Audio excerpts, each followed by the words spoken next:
Hello guys, welcome back to another video. ఈరోజు మన movie review సుందరం master. ఇది ఒక రివ్యూ మాత్రమే కాదు, ఈ మూవీకి రివ్యూ ఇచ్చిన కొన్ని వీడియోస్ చూశాను.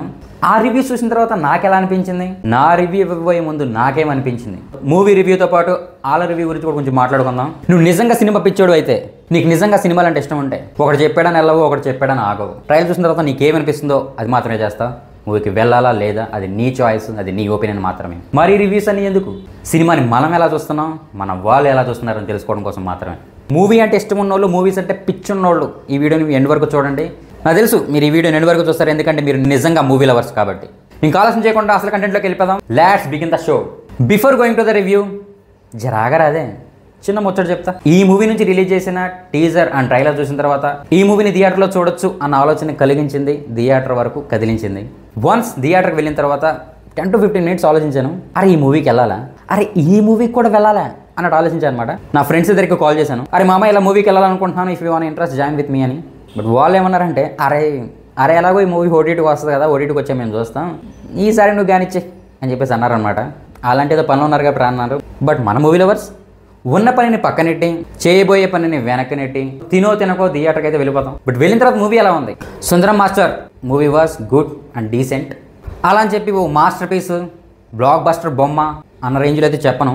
నేనైతే ఈ మూవీకి ఎటువంటి ఎక్స్పెక్టేషన్ పెట్టుకోకుండా వెళ్ళాను. డైరెక్టర్ తాలూకు ఎక్స్పెక్టేషన్స్ లేవు, ఇంకా హీరో తాలూకు అంటారా వైవ హర్షం మీద ఎవరికి ఎటువంటి ఎక్స్పెక్టేషన్స్ ఉండవు. బట్ అలా 0 ఎక్స్పెక్టేషన్తో మాత్రమే మూవీకి అయితే వెళ్ళడం జరిగింది. అలాగే మీరు కూడా ఏ ఎక్స్పెక్టేషన్స్ లేకుండా ఈ మూవీకి అయితే వెళ్ళండి. ఈ మూవీ మీకు ఇక్కడ కాదు ఇక్కడ నచ్చుతుంది, ట్రస్ట్ మీ.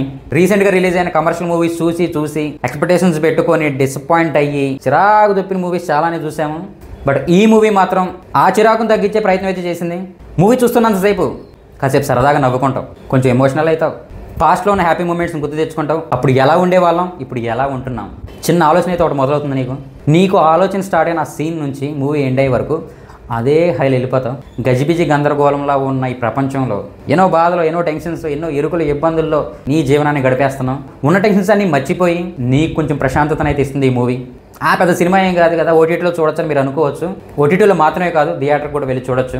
మన జనరేషన్కి తెలుసు పూరిపాకలు, పెంకుటిల్లు, మట్టితో ఇల్లు అలకటాలు. మరి మన తర్వాత జనరేషన్కి ఇవన్నీ తెలియదు కదా. వాళ్ళకి ఏమని చెప్తాం, ఏ బుక్స్లోనో ఏ ఫోన్స్లోనో రెఫరెన్స్ చూపిస్తాం కదా, అప్పుడు అలా ఉండేది, అప్పుడు ఎలా ఉండేది అని చెప్పేసి. అలా గూగుల్ ఫొటోస్ని చూపించడం కన్నా మీ ఫ్యామిలీని తీసుకొని వెళ్ళి మూవీ చూపించడం చాలా బెటర్. ఫ్యామిలీ అంతా సరదాగా ఈ మూవీని ఎంజాయ్ చేస్తారు. ఇలా కాకుండా మూవీ గురించి విడివిడిగా చెప్పాలంటే పెద్దగా ఏం ఉండదు. అరవింద సమేత మూవీలో ఎన్టీఆర్ గారు చెప్పినట్టు విడివిడిగా చూడకండి, కామన్ కనిపిస్తుంది, కలిపి చూడండి, కామన్గా అనిపిస్తుంది అన్నట్లు. ఇలా విడివిడిగా చెప్పడానికి పెద్ద ఏమీ లేదు. అన్నిటిని కలిపి ఒక మూవీగా చూస్తే మాత్రం మూవీ వాజ్ డీసెంట్ అండ్ మంచి ఫీల్ గుడ్ మూవీ. ఇంకా ఈ మూవీకి పాజిటివ్ పాయింట్స్ చెప్పాలంటే సాంగ్స్ ఉంటమే 1 or 2 సాంగ్స్ ఉన్నాయి. ఆ 2 సాంగ్స్ కూడా మూవీని ముందుకైతే తీసుకెళ్తాయి. ఇంకా పాజిటివ్ పాయింట్ గురించి చెప్పాలంటే మన వైవ హర్ష అన్న పెద్ద కమర్షియల్ మూవీస్ కనుకుంటాం కదా, బాహుబలికి ప్రభాస్ తప్ప ఇంకెవరు సరిపోరు అన్నట్టు, పోకిరికి మహేష్ బాబుని తప్ప ఇంకెవరిని ఊహించుకోలేమన్నట్టు, మగధీరాలో రామ్ చరణ్ తప్ప ఇంకెవరిని ఇమాజిన్ చేసుకోలేమన్నట్టు. అలా ఈ మూవీకి వైవ హర్ష పర్ఫెక్ట్ కాస్టింగ్ అని చెప్పాలి. బీజం కూడా ఈ మూవీకి ప్లస్ పాయింట్ అని చెప్పాలి. ఇంకా రిమైనింగ్ కాస్టింగ్ కూడా ఎవరైతే ఉన్నారో వాళ్ళు పర్ఫెక్ట్గా యాక్ట్ చేశారు. వాళ్ళ దగ్గర నుంచి నువ్వు ఆస్కార్ రేంజ్లో పర్ఫార్మెన్స్ ఏమి ఎక్స్పెక్ట్ చేయవు. బట్ ఈ మూవీకి ఎంత కావాలో అంతవరకు మాత్రం పర్ఫెక్ట్గా యాక్ట్ చేశారని చెప్పాలి. బట్ నేను ఎలా చెప్పినా ఏం చెప్పినా స్టోరీ అయితే రివీల్ అవుతుంది. But I'm not the spoiler, so అందుకే నేను ఇంతకుమించి ఎక్కువగా చెప్పట్లేదు. నాకు ఒకలాగా అనిపించింది. బట్ వచ్చిన తర్వాత రివ్యూ ఇవ్వబోయే ముందు కొన్ని రివ్యూస్ అయితే చూడటం జరిగింది. అసలు వీళ్ళు ఏం చెప్పారు, ఎలా చెప్పారు. ఆ నిపుణులలో మొదటి వ్యక్తి సూపర్ హీరోస్లో ఉంటారు కదా, థార్ నేను మీ గురుమల దేవుణ్ణి అన్నట్లుగా మనకి తెలుగు రివ్యూస్లో నేను మీ రాడ్ రంబోల దేవుణ్ణి బార్బెల్ వచ్చేసాడు. ఈ మూవీ రివ్యూ కూడా ఒక పెద్ద రాడ్ తీసుకుని వచ్చేసాడు. అందులో నచ్చింది ఏంటంటే మూవీ తనకెలా అనిపించిందో దాన్ని బేస్ చేసుకొని రాడ్కి నేమ్ అయితే ఇచ్చేస్తాడు. 30mm రాడ్ అని, 40mm రాడ్ అని, 100mm రాడ్ అని. ఈ మూవీ కూడా ఒక మంచి రాడ్ని అయితే తీసుకొని వచ్చాడు. అది బాగాలేదన్నాడు, ఇది బాగాలేదన్నాడు, అలా ఉందన్నాడు, ఇలా ఉందన్నాడు, ఫైనల్గా మూవీ బాగాలేదన్నాడు. మేబీ అన్న ఈ మూవీలో ఏమన్నా ఐటమ్ సాంగ్ ఎక్స్పెక్ట్ చేసి వెళ్ళాడేమో, బాహుబలి రేంజ్లో ఫైట్లో ఏమైనా ఎక్స్పెక్ట్ చేసి వెళ్ళాడేమో. అలా కాకుండా మన పోల్ రంగంలో సునీల్ 6 ప్యాక్ చేసినట్టు మన వైవ హర్ష అని కూడా 6 ప్యాక్ చేస్తాడు అని ఎక్స్పెక్ట్ చేసి వెళ్ళాడేమో తెలియదు. కానీ నాకు మూవీ అయితే నచ్చలేదంట. నీ పాయింట్ ఆఫ్ వ్యూలో ప్రతి డైరెక్టరు జేబులో పెన్ ఎట్టుకొని తిరగట్లేదు, చేతిలో రాడ్ ఎట్టుకొని తిరుగుతున్నారు. ఇంకొద్దులే అన్న, నీ గురించి ఇంకా ఎక్కువగా మాట్లాడితే నీకు తలాంటినట్టే నాకు కూడా తలాంటుతారు. నెంబర్ 2 నిపుణుడు కథ ఇది, కాన్ఫ్లిక్ట్ ఇది. డైరెక్టర్ మంచి ప్రయత్నం చేశాడు, మంచి సినిమా తీశాడు, అండ్ ఫైనల్గా డిసప్పాయింట్ చేశాడు. ఎవరు అన్న, ఎవరు రాగడియో సంథింగ్ ఏదో ఉందనేమో. నాకేమనిపించింది అంటే ఈ మూవీ ఒకవేళ తెలంగాణ స్టైల్లో కానీ, తెలంగాణ స్లాంగ్తో కానీ, తెలంగాణ కల్చర్ని కానీ చూపించుంటే ఈ మూవీని అన్న తన భుజాన కాదు నెత్తినెట్టుకొని ప్రమోట్ చేసాడు. ఈ మూవీ మాస్టర్ పీస్ అన్నట్టు, మంచి కళాఖండం అన్నట్టు, ఇది కదా మూవీ, ఇలా కదా తీయాల్సింది అని. బట్ అన్ఫార్చునేట్లీ ఈ మూవీలో తెలంగాణ రిప్రజెంట్ చేస్తున్నట్టు కానీ తెలంగాణ కల్చర్ కానీ లేకపోవడం వల్ల మేబీ అన్నకి ఈ మూవీ నచ్చలేదేమో. మూడవ సరికొత్త నిపుణుడు చారీ. వచ్చేస్తున్నా. చారీ నాట్ సారీ. బట్ ఈ మూవీ మాత్రం నువ్వు సారీ చెప్పాలన్నా. ఇంకా మనోడు రివ్యూ స్టైల్ ఏంటంటే స్టోరీ ప్లాట్ ఇది భయ. హీరో ఒక ప్రాబ్లంతో వస్తాడు, ఆ ప్రాబ్లమ్ సాల్వ్ చేయలేక ఆలోచించి కొంచెం డల్ అవుతాడు. ఫస్ట్ హాఫ్ అంతా ఇలా డల్ అవుతూనే ఉంటాడు. సెకండ్ హాఫ్లో దాని తాలూకా సొల్యూషన్ ఆలోచిస్తాడు.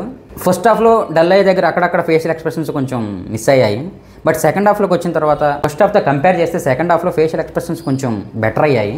డల్ అయినట్టు బాగా యాక్ట్ చేశాడు. బట్ సెకండ్ హాఫ్లో ఒక నిర్ణయం అయితే తీసుకుంటాడు. ఆ నిర్ణయం తీసుకున్న తర్వాత జోష్ కోసం, ఎనర్జీ కోసం కొంచెం యాక్టివ్ అవ్వడానికి బటర్ మిల్క్ అయితే తాగుతాడనమాట అని చెప్పేసి మొత్తం చెప్పేస్తాడు మూవీ గురించి.